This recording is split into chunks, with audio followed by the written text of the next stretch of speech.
Day 192 of the Ukrainian war map, also known as Russia's devastating invasion of Ukraine. Jelsey here, and today is another quick update as I take a simplified and down-to-earth approach to the happenings on the ground in Ukraine. And as always, I like to start off with the military losses on the Russian side. So let's load that up as we take a look at the exhausted Russian forces. Also note, this figure here, so POW, prisoners of war, approximate figure of 1,000 POWs. There's been a few questions on this one recently, a few comments. Now, this figure is unlikely to change anytime soon. It's not necessarily a figure that goes up or accumulates over time either. Take, for instance, Ukraine just did a prisoner swap with Russia for 14 soldiers just a few days ago. So don't worry too much about that figure there. So we'll start off with looking at the Russian military personnel lost in action. So it's up to a whopping 49,050. So let's just go back to yesterday, and it was 48,700. So that is a good 350 more. It's more than what you'll see on average, and I'll get into those reasons soon there. And we'll have a look at the military hardware losses. Now, this is just getting insane. So armored combat vehicle losses on the Russian side, and a whopping 37 additional losses. Tanks are just a massive 25, and an additional 8 artillery there as well. So these are the main ones. There's 1 aircraft as well. But these figures are just getting bigger and bigger every day. I don't think I've seen a bigger loss on the military hardware side for the Russian side in fact. This is a big deal, and I'll get into again the reason why that is shortly. But let's firstly jump across back to the map there. And before I actually even zoom into anything here, I want to just start off with an interesting little tidbit. So the war's front line, which is about 600 miles or 1,000 kilometers. I'll pull up the ruler here, and I'll start from the very south west of the front line. This will not be perfect. I cannot get all the nooks and crannies, but I'll make it as good as I can. Links and pictures are making it hard for me to make this exact, but you might see the accumulation of the distance over the time that I'm doing this here. So 855 kilometers. Now that's it's at least 10, 15, 20% bigger than that, because like I said, I haven't been able to, with a mouse, click all of the nooks and crannies of the front line there. It actually turns a lot more than being a straight line. But that is about 1,000 kilometers, and therefore about 600 miles, like I said there.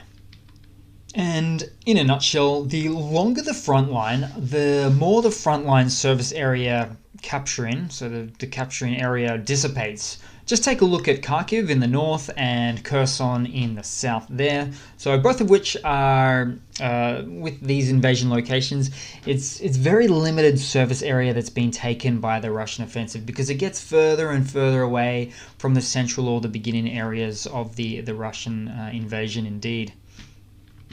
So in other words, the further any invading force attempts to push forward, the further they become a victim of their own success, stretching frontline resources super thin, and Russia is not exempt from this war law either.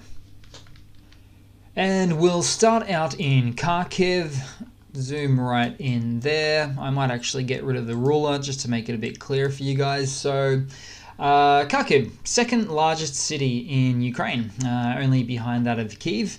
And a sports complex was destroyed in Kharkiv as a result of a Russian missile strike with an S-300 missile, just overnight there. And also in Kharkiv, we have just on the top northern district of the city there, the Russian army shelled an ambulance point in Chuiv. So this is actually, 20 miles, southeast of Kharkiv city. So that is over here a bit more. So zero shame on the Russian side, really. An argument could be made that they just spray and pray with inaccurate weaponry, and I'll accept that reason in there too. But that's even worse. That's just gross negligence in time of war, and still tantamount to some sort of a war crime, surely. Then we move across to the Donbass region, and I might just talk a little bit generally here for a second, as we've got some information here. So nothing's been officially proclaimed on this level yet, but there is some speculative information that suggests Ukraine is now preparing a counteroffensive to take back land lost in the Donbass, so all of it around there. However, we've come across some reports that suggest Putin wants to take back the rest of the Donbass, or he wants to take the rest of the Donbass, I'll say. So this is this white area here, from by the 14th of September, for which he's instructed his commanders to do. Which really means both sides are looking to intensify here over the coming weeks, even days. So what happens when an unstoppable force collides with an immovable object? Well, in this case, significant shelling from both sides, which equates to probably an ongoing continued stalemate. Just my best guess there. But we'll see. 14 days. We'll see what happens in this space here for certain. Also, in this area, the Ukraine military shot down a Russian helicopter and a four-post unmanned aerial vehicle, a UAV. And the helicopter in question was actually a Ka-52 Alligator. Certainly not the first that's been struck down by the Ukrainian force, taking out a Russian chopper. In fact, many Alligators have been taken out by Ukraine now. We should probably look for some numbers on the exact figures for the exact model types.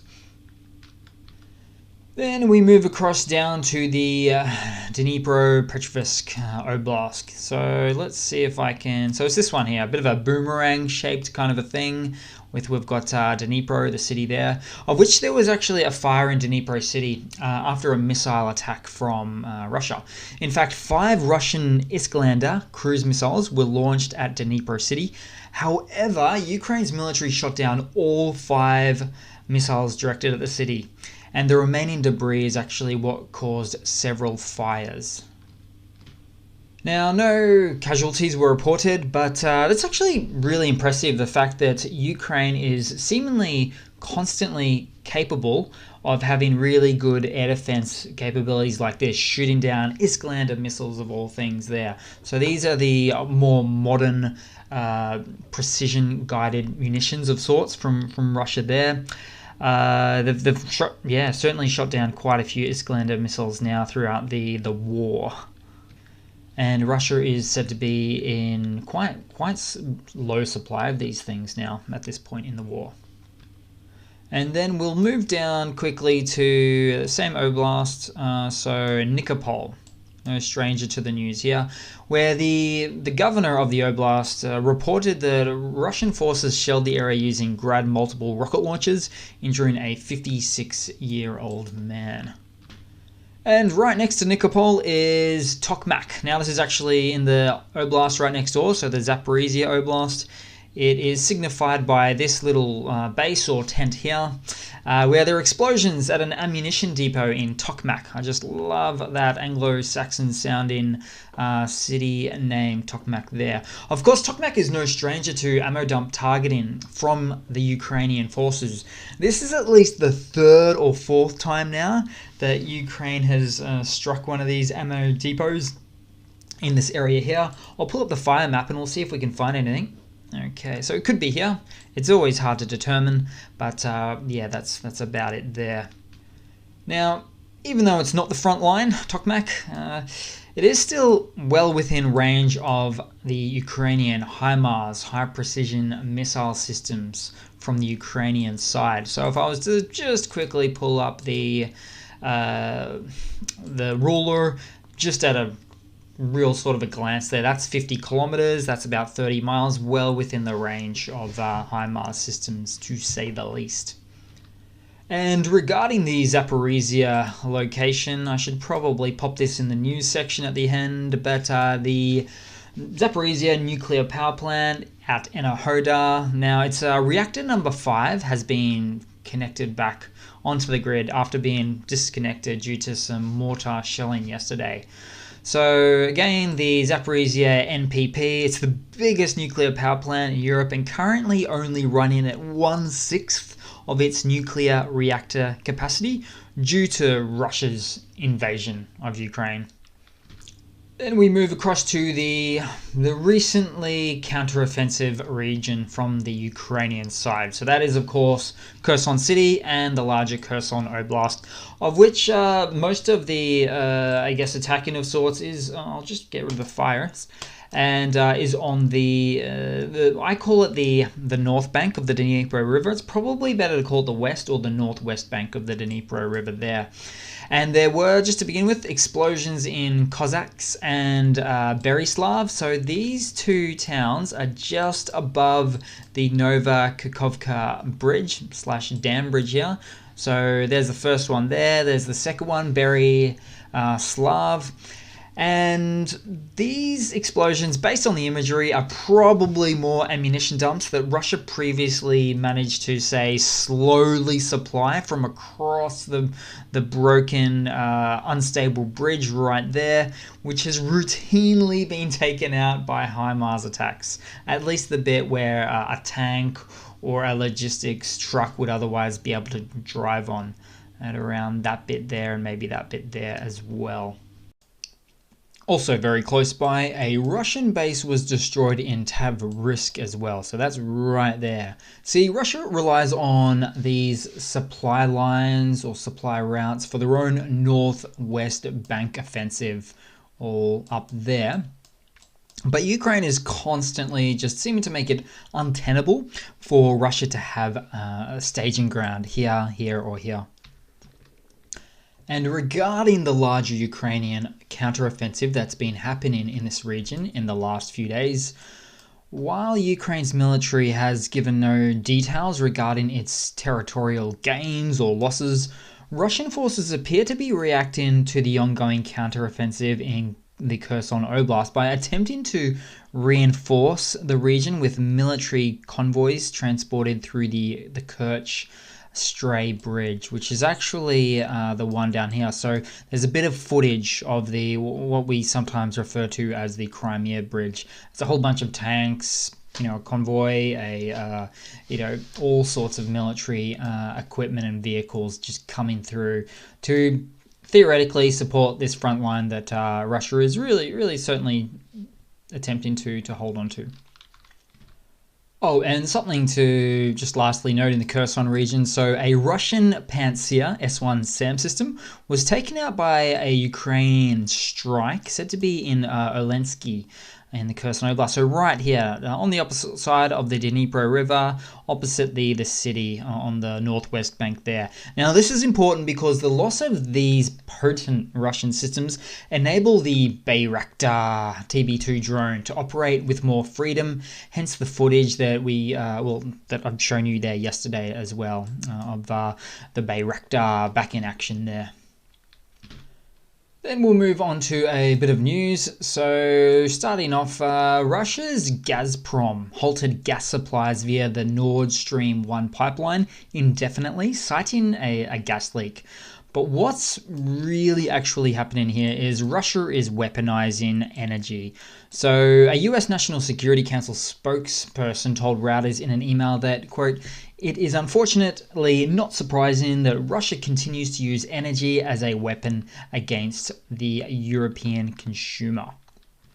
So take, for example, Germany, who's supplying Ukraine with certain military aid, and as a result, we have Russia turning off the liquefied natural gas taps. And this Nord Stream 1 pipeline has actually been operating since 2011. But all of a sudden, it just happens to be having all of these issues, not at all related to the war in Ukraine, I'm sure. And in other news, Russia is to offer participating soldiers of its special operation free land in both the Moscow region and the Crimean Peninsula as well. This feels to me a little bit like famous last words. There's probably been countless dictatorships that have said that they'll do this, not the least of which was World War II's Nazi Germany saying, yeah, you can have a bit of this land when it's all over from this new country that will overtake, that kind of thing. So it's just a bit silly to hear that, in my opinion, there. And in some quick Zaporizhia nuclear power plant delegation news, so tensions remained high around the Russian-occupied nuclear power plant as the IAEA inspectors assessed the safety of the facility. Now, the IAEA chief, Rafael Grossi, said 2 representatives of the delegation will remain there and are very experienced and will provide the agency with detailed information until the situation stabilizes. So they'll stay there indefinitely, in other words, there. And I've just got to quickly say, Chief Rafael Grossi of the UN delegation, who is the top cop, so to speak, I've got to say he just looks like an intimidating hard ass. Just the look of his face, maybe.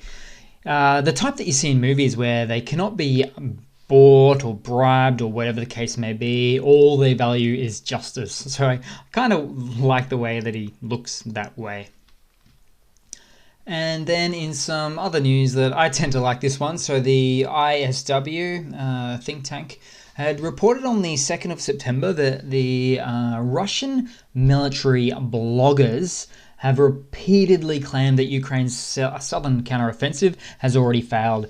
But the think tank also noted that military operations on the scale of the ongoing Ukrainian counteroffensive do not succeed or fail in a day or a week, sometimes even a month, and that observers should not fall for Russian propaganda regarding the counteroffensive. And obviously that's pretty close to me in the way that if you look at probably half the comments down below, we're dealing with a lot of propagandists or trolls potentially there.